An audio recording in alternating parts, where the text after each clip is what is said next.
Hello, everyone, and welcome. My name is Terry White, and I'm here to show you 10 design disasters that typically non-graphic designers make. In other words, people that don't have a professional design background usually make these mistakes. And I figured I would show you these after I just did a pretty successful class on how to use Adobe Express for people getting started that are not designers, not creative pros, don't wake up doing design, never went to design school every day. It's kind of their side hustle, or they do it for projects and organizations they're in. So without further ado, let's go through the designs. And with each design, there's usually at least 2 egregious mistakes. And then I'll show you the befores and after. So the before when it's really bad and the after how we can clean it up. And we'll talk about just design principles in general along the way. And I just want to point out that everything I'm about to tell you, except for one, everything I'm about to tell you is a rule, but certain rules can be broken. That's what they always say. Rules are made to be broken. But if you're going to break a rule, just make sure you know why you're breaking it. And the result's still going to be good. It's okay if you do that, as long as you know what you're doing, why you're doing it, and the result is still good. There's one that you can't there's no excuse for it. But anyway, let's get to that. All right, let's move on. Let's get to the first couple. All right, the first couple, random colors. So if we zoom in on this, it's just the person either can't see color or just decided to use every color they like, whether it looks good together or not. And this is one of those where this is horrible. It just is.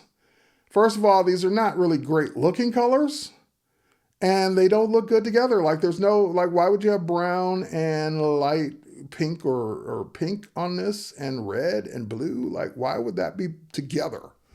I don't know, brown and gold or brown and yellow and brown and other colors might look good together, but not this. So this is problem number 1, random colors for no apparent reason. Like, this doesn't help this at all. And a lot of times we get hooked on colors we like. I'm wearing a purple shirt. I like purple. I have a purple wall in my background. But that doesn't mean everything I do should be purple. It also doesn't mean purple goes with everything. So just because I have a favorite color, I like red, I like purple, I like black, I like blue, I like gold, I like other colors, but that doesn't mean they all should be used at the same time. So just minimize your color choices. And if you're going to use more than a couple, why? Ask yourself why. Does it really need more than a couple colors? So that's what I meant by, if you're going to break this rule, are you breaking it for a good reason? Number 2 in this same design, it's too crowded. Like, it's hard to read. Not only are there bad color choices, the white on yellow, or when you see red on blue, or when you see these colors that are just hard to read against whatever background it's on, or when you've got text that's over graphics and the text is the same color as the graphics. It's just hard to read. There's no white space whatsoever, or very little, and therefore it just makes this something that people turn away from. No one wants to look at this. This is like egregious number 1 and 2. Random colors, no white space, and just remember less is more. Now let's see the after. Let's see the redesign. Number 1, not too many colors. There's a couple colors. There's white, there's blue, there's light blue. And they all work together. So even in this case, I'm using the white background as a color, but it still counts. And there's white space around it. When we say white, it doesn't have to be the color white. We just mean there's room around things, so nothing looks crowded. Now, this is also breaking a rule that I'm going to get to a little bit later, but the one thing even though this is much cleaner, much better, 1,000,000% better than the one before it, the thing I don't like about either one of these, and we're going to get to this in a minute, is everything's centered. And I'm going to explain that in a minute why I don't like that. But in this case, random colors, no white space. Now we don't have random colors, and we have more white space. Now let's say you're not starting with a template. You're starting with your own text, your own images. You just start with a blank page. Well, how do you know what color to start with? Well, my advice would be, if you start with an image, the photo you're going to use, the graphic you're going to use, it's probably got colors in it. You can do one of 2 things to get a good color. When you put the photo on the page, when you click on something to change its color, you're going to get usually a recommended palette. So these 5 or 6 colors are recommended for this design, meaning the purple looks good, the blue looks good, the other blue looks good, even that blue looks good, and the green looks good. They all look good together. I can't go wrong. Now, I'm not locked in stone. I can go to more colors and get any color I want in the spectrum. I can even go to custom and get any color I want in the spectrum.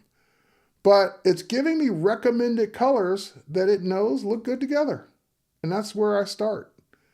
Now, what if you didn't have a recommended color because there's nothing on the page yet? Well, if you have a photo, remember, you have an eyedropper, and you can go to that photo and start picking colors out of the photo because then they'll match the photo. And if you have a photo of something in nature, like a landscape or a park or something like that, where it's trees, grass, skies, whatever, Mother Nature does really good at colors. You never look at a scene from Mother Nature and say, oh my God, the colors are horrible. No, you don't. You're like, oh my God, look at the sky. It's so beautiful tonight. Look at look at that water. It's so blue. It's so clear. It's so great. Look at the sand. Look at everything. It all goes together. So if you pick the colors from a photo, especially a photo of nature, then you're going to be in good shape because you're picking colors that already go well together. So either use the recommended palette or use colors from the photo to match the photo. All right, and leave white space. Leave space around things so we can see.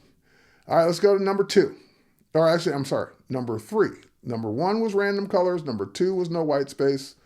Number 3, too many fonts, and even not good fonts.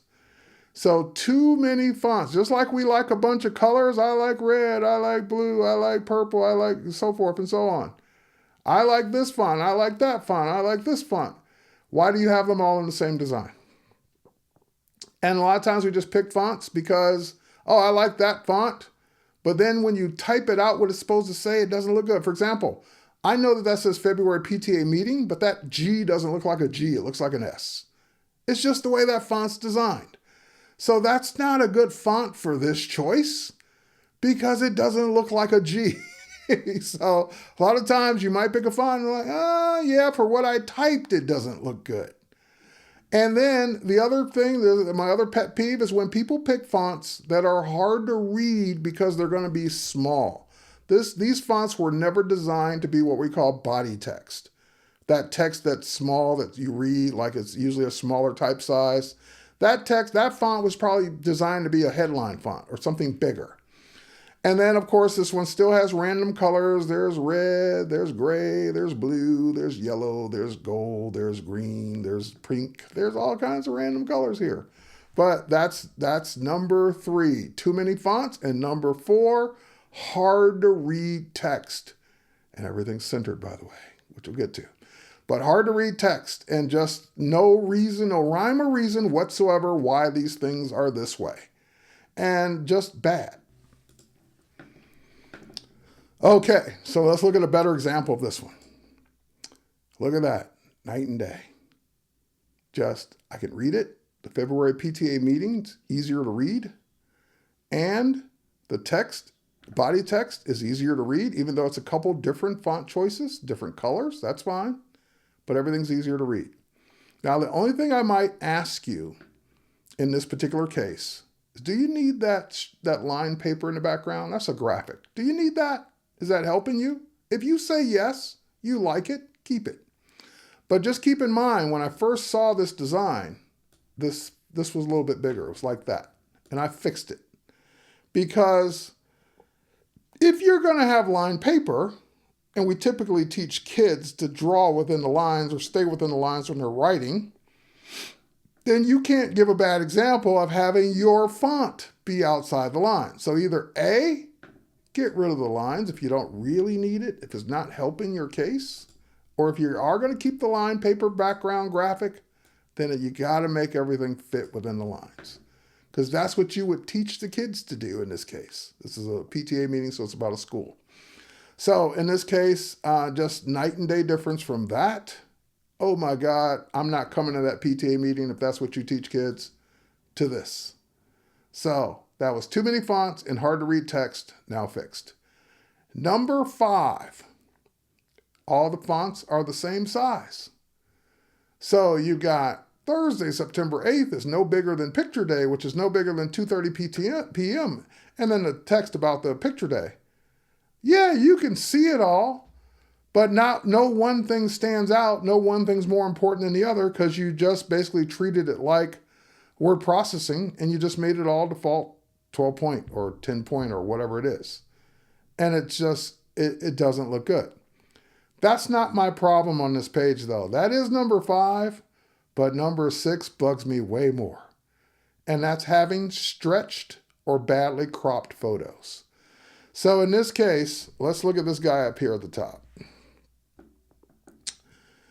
Maybe when it was zoomed out, you might not be able to tell, and even zoomed in, you might still not be able to tell as much, but his picture is squished, meaning it's been squished from the top to the bottom to make it fit.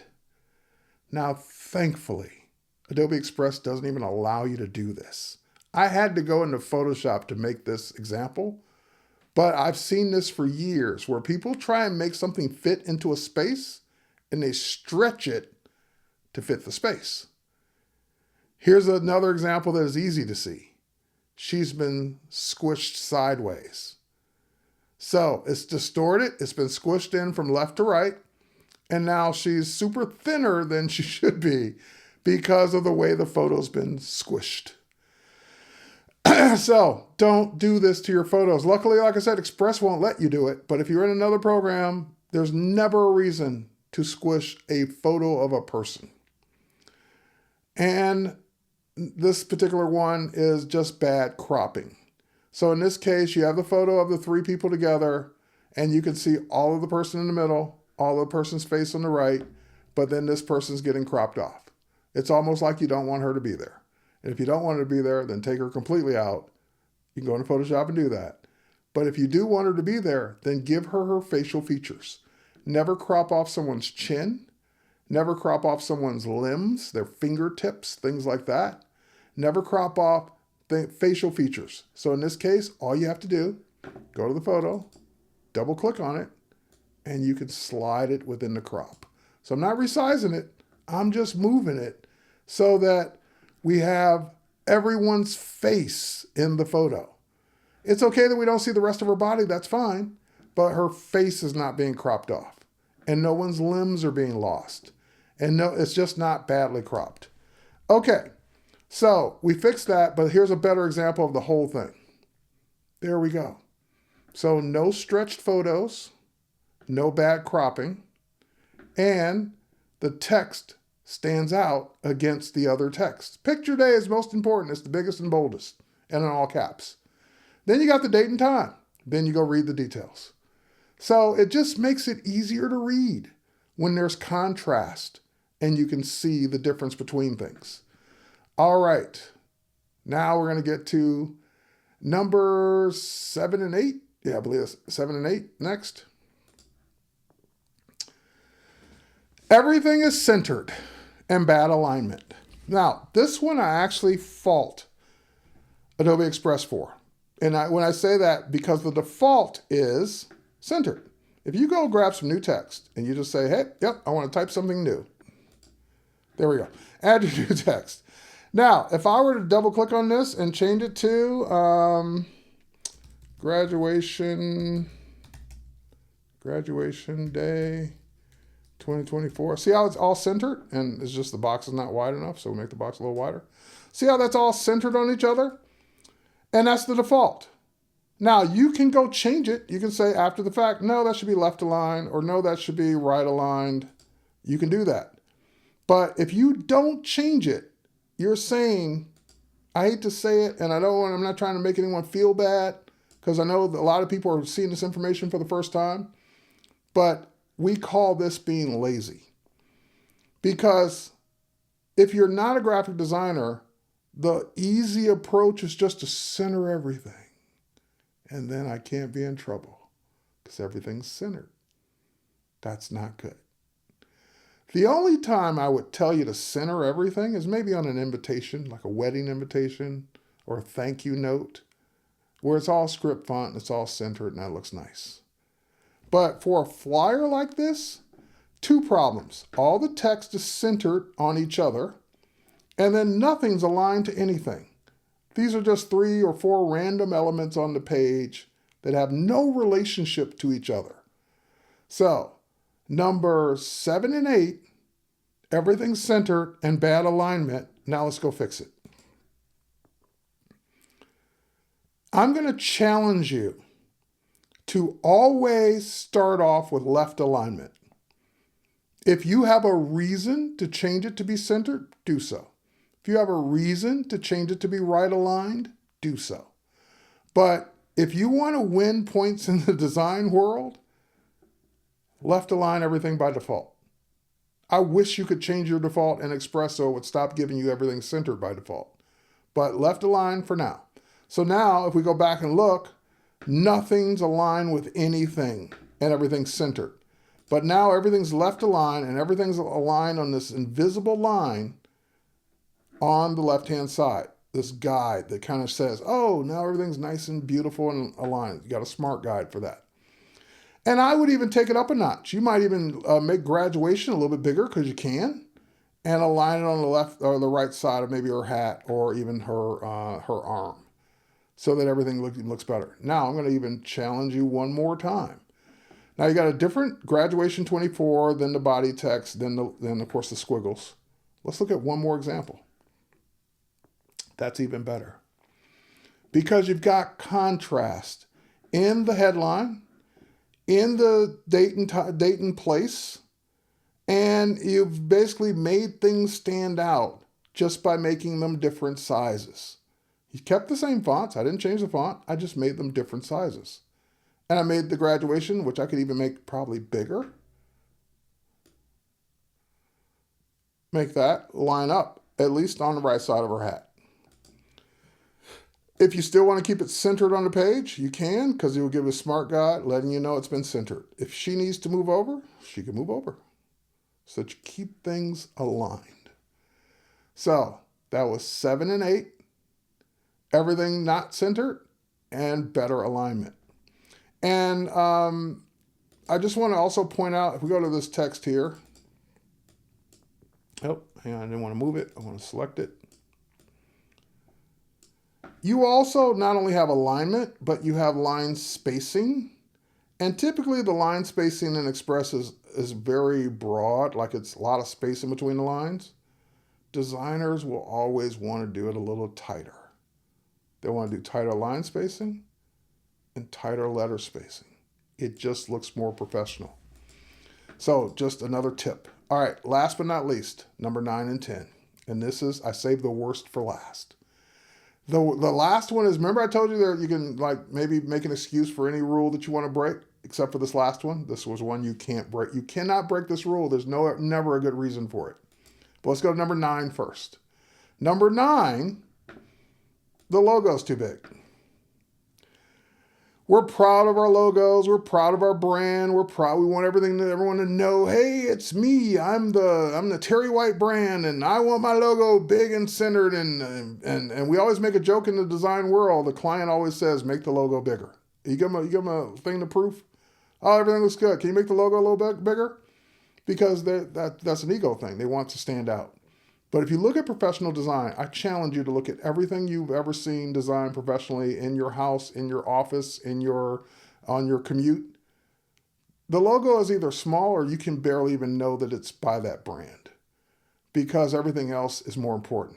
The brand is kind of like, oh, and by the way, it's us. No, that's the way you should treat it. Oh, and by the way, it's us.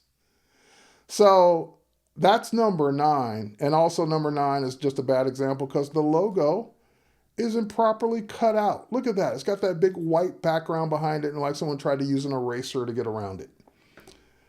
But number 10. And number 10 hurts my eyes, and I'll be so glad when I'm done with this video so I don't ever have to see this again, hopefully ever, but I see it all the time.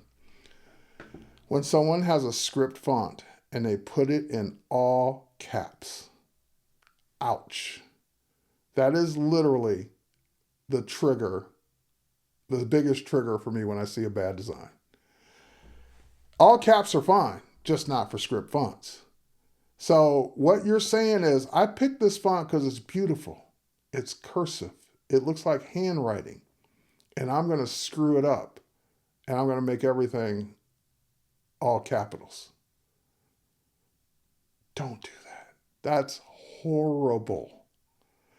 And it's two different scripts, which is kind of hard to agree that you would need that. And also bad color choices, and everything on this page is just big, and nothing stands out, and it's just all bad. All right, let's fix it. Much, much better. So the script font looks like handwriting. It looks like the letters join each other like they're supposed to. And even if you wanted to make the initial letter capital,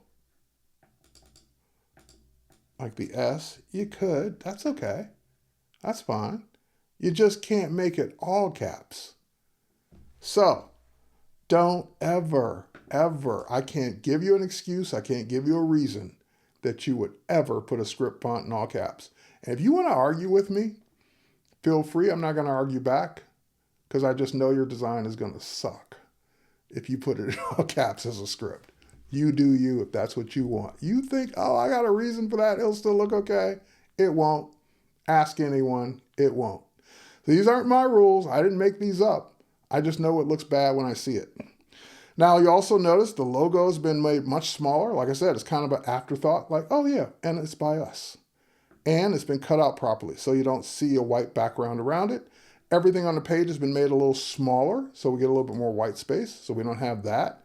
And then you have the person not diving headfirst into the ice cream, but they're going to go ahead and jump into it. All right, that's it. And I never, ever, ever, no matter what you do, I never want to see this. I never, ever, oh my God, trigger me if you want, but don't ever do that. That was the only one thing I would say, a rule you can't break. All right, with that said, I hope you get something out of this. I hope the non-graphic designers, the people that aren't formally trained, get something out of this. Design is about contrast. It's about difference. So whether it's, and the contrast can be simple. Bold versus not bold. Caps versus not caps. Different colors, different sizes can be contrast. Thick font and a thin font. All of anything that are like, just think opposites. If you're going to make the headline big and bold, then the subtext should be the exact opposite, thin and small. So if you think opposites, your design is going to improve tremendously.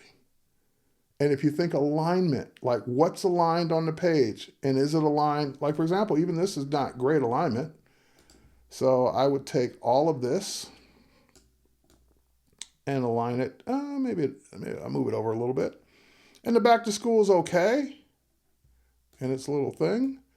But I might do that. Or I might bring it in even closer so that it's that. And this Hillman Community Center and its thing, I would either think about the person jumping and move it over closer to that, or move the person jumping over to that. So see, boom, it aligns. So just keep in mind that when you're in, then I would probably align the whole thing on the right-hand side. But just alignment matters. Space matters. Colors matter. Fonts matter. And if you just follow these simple techniques, your designs will go through the roof in terms of popularity, readability, and just making you look like a boss. That's it. Cheers, everyone. Thanks for watching. We'll catch you on the next one.